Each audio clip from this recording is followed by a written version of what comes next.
जय माता की। गुरु चरणों में नमन। मित्रों, विष्णु धर्मा चैनल आपका स्वागत करता है और आज आपको हम अपने घर संबंधी जो अशांति फैली हुई रहती है घर में, उसके विषय में हम एक आपको प्रयोग बताएंगे गायत्री मंत्र का ही, और गायत्री मंत्र से ही करें। वैसे जो व्यक्ति जिस इष्ट का मंत्र जाप कर रहा है उस मंत्र से भी करके देखे, क्योंकि शक्ति जब आती है साधक के पास तो किसी के द्वारा भी वह दूसरी जगह प्रवाहित की जा सकती है। तो मैं यहाँ गायत्री मंत्र का ही बताऊंगा, क्योंकि गायत्री मंत्र का ही मैं जाप करता हूँ और गायत्री मंत्र के ही मेरे प्रयोग हैं। तो कई घरों में अनायास ही जो सुख चल रहा होता है, यानी जीवन की जो घड़ियां हैं बड़े सुखपूर्वक व्यतीत होती रहती हैं, तो अचानक कुछ ना कुछ ऐसी बाधाएं या कुछ ऐसी अशांति सी घर में आने लगती है जिससे घर के लोगों का सुख चैन बड़ा बाधित हो जाता है।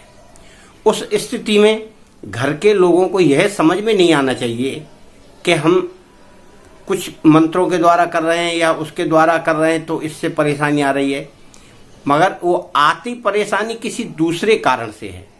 मंत्र हमारा अलग चल रहा है, उससे हमें कोई प्रॉब्लम नहीं है, और जो हम साधना कर रहे हैं वो अलग चल रहा है, मगर फिर भी कुछ कुछ परेशानियां आती हैं ऊपरी, तो उन्हें हम नहीं समझ पाते हैं।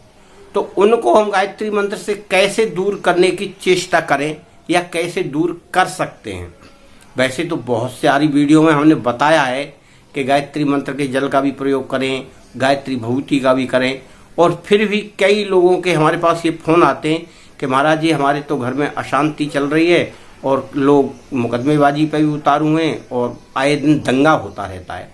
तो उस क्रिया को हम करने के लिए अगर हम गायत्री मंत्र नहीं जप रहे हैं तो हम गायत्री मंत्र का जाप शुरू करें, और जाप शुरू करें तो उस जाप करते वक्त जब हम जल रखते हैं उसी तरह से हम थोड़े काले सरसों, जिसको अपन घरों में खाते हैं अचार चटनी वगैरह में, वही हैं, इतने करीब रख लें, 10, 20, 50 ग्राम, और उनको रख के किसी कटोरी में उसके सामने हम लोग बैठकर गायत्री मंत्र का जाप करें। जहां भी हम बैठते हैं अपने साधा स्थल में वहीं रखें, और जब हमारा जाप पूरा हो जाए, सारी क्रिया पूरी हो जाए, तब हमको वह दाने उठाकर अपने पास रख लेना है, और सारी क्रिया से निवृत्त होकर उन दानों को हमें फिर अलग से, ये तो हमने गायत्री मंत्र पढ़ाई है, उसके बाद हमें अलग से हथेली पर रखकर थोड़े दाने रख लें हथेली पे, उनको पढ़कर गायत्री मंत्र पढ़ें और फूंक मारें। इस तरह से एक बार पढ़ेंगे मारेंगे, फिर दोबारा पढ़ेंगे फिर मारेंगे, तिबारा पढ़ेंगे फिर मारेंगे। तो यानी जो थोड़े से दाने हमने हथेली पे रखे, उन दानों को उन बाकी बचे हुए दानों में डाल दें। तो इस तरह से ये पूरे दाने आपको अभिमंत्रित हो गए गायत्री मंत्र से, और इन अभिमंत्रित दानों को आप लेकर ऊपर छत से, आप छत पे जाएं, सबसे पहले छत पे ऊपर दाने हाथ में ले लें थोड़े थोड़े, और गायत्री मंत्र बोलते हुए इस तरह से चारों दिशाओं में करके छत पे फेंक दें, बीच में ही फेंक दें। फिर वहीं से ऊपर से ही अपने दरवाजे पे फेंक दें, अगर पिछवाड़ा भी है तो पीछे भी एक लाइन ऐसे फेंक दें। फिर आप नीचे आए, थोड़े थोड़े फेंकें, ऐसा ना हो कि आप ऊपर ही खत्म करें आए, बचे रहना चाहिए। फिर आप नीचे आए, फिर आप अपने अपने कमरों में 10-10, 20-20 दाने गायत्री मंत्र बोलते हुए फेंकें।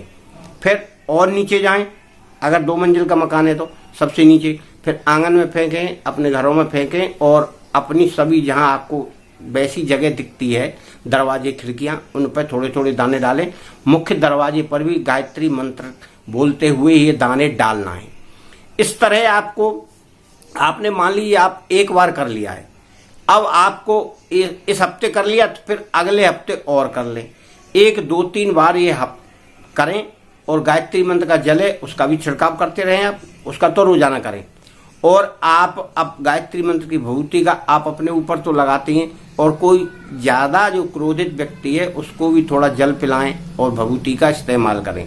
तो इस प्रकार से मित्रों, यह जो काली सरसों हैं आपके घर की नेगेटिव ऊर्जा को निकालकर घर में सुख और शांति और समृद्धि लाएगी। आपके घर में जो कलह का वातावरण बना हुआ है उसको दूर करके शांति पैदा करेगी। ये गायत्री मंत्र का एक चमत्कार है। आप इसे गुप्त रूप से करके देखें। इसको बताने की किसी को जरूरत नहीं है कि मैंने क्या किया क्या नहीं किया। मित्रों, ये आपके घर को अवश्य ही फलदायी होगा। जय माता की।